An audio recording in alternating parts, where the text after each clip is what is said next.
Very good. చూసారా, వచ్చేసాడు. ఈ ఊరికి వెళ్ళమని ఎవరు చెప్పారు తెలుసా? ఇదే పుత్తులపాలెంకి వచ్చా, పడుకొని ఉన్నా. 2:30 అయింది. ఒక వ్యక్తి ఇట్లా పడుతున్నాడండి భోజనం. ఆగు, నాకు నిద్రపోతున్నా, చాలా అలుపైపోయింది నా శరీరం, బాగా అలసిపోయింది, నేను పడుకోవాలి. మళ్ళీ తాకుతుంది, మళ్ళీ ఎవరని చూస్తే ఎవరు లేదు.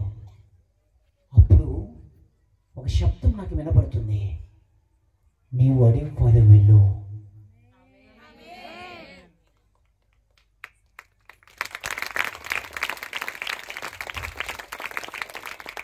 యోనాకు దేవుడు చెప్పినప్పుడు నీవు నినివేకి వెళ్ళు.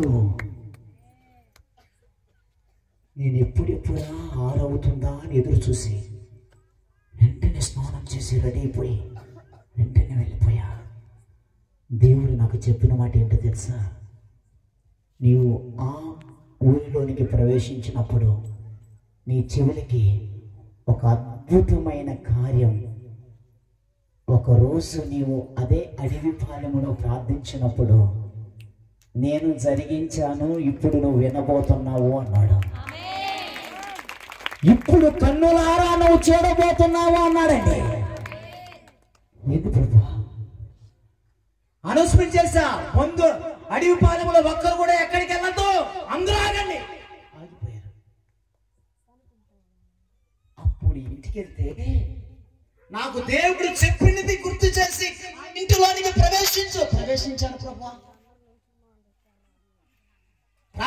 ప్రార్థించాడు ప్రభు. అప్పుడు విన్నమాట ఏం జరిగింది నానా? కొంచెం దగ్గర పెట్టుకున్నా. మా గేదెకి 80,000 పెట్టి గేదెని తెచ్చుకున్నా. ఎంత? 80,000. అయితే ఏం జరిగిందంటే ఒక 20 రోజుల తర్వాత ఒక పుండులాగా తయారైంది. అది ఏందా అనేది మాకు కూడా అర్థం కాల. అది చిన్నగా ఎరసే మందం వచ్చింది. అది ఎంత లోతు పడింది, బాగా పడితే అది ఏం జరిగిందో మేము చూసుకోవాలా. దాని లోపలంతా పురుగులు, బాగా పురుగులు. అయితే ఒక డాక్టర్ని పిలిస్తే ఆయన అన్నాడు అది అంతా కోసి తీసేయాలన్నాడు. ఇదేందా కోసి తీసేయాలన్నారని ఇంక నేను వాళ్ళని కూడా ఎవరిని పిలవాలా. ఇంక అన్నయ్య చేత ప్రార్థన చేపించి ప్లేయర్ ఆయిల్ రాశాను. ఇంకంతవరకు తగ్గిపోయింది. ఏ డాక్టర్ని కూడా పిలవాలా. దేవుడి యొక్క చిన్న సాక్ష్యాలు. చిన్న సాక్ష్యమా అన్న? ఇది చిన్న సాక్ష్యమా?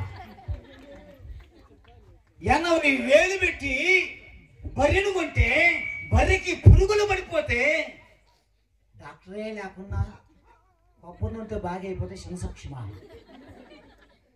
మీ మగాలు మండ. ఎంత అద్భుతమైన సాక్ష్యం! హల్లెలూయా! చెప్పండి, దేవుడి స్తోత్రం చెప్పండి.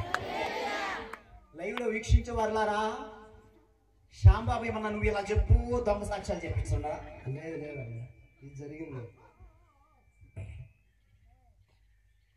దొంగ సాక్ష్యాలు ఏమైనా చెప్పుకున్నాను చెప్పామన్నానా అమ్మా? అలా చెప్పిస్తే ఒకరికి జరుగుద్దేమో, అలా చెప్పిస్తే 2 జరుగుద్దేమో, అలా చెప్పిస్తే ఒక 5 మంది జరుగుద్దేమో. ఒకసారి కెమెరా అటు పెట్టి చూడండి ఎంతమంది ఎలా వచ్చారని. దేవుడు మీకు చేసిన గొప్ప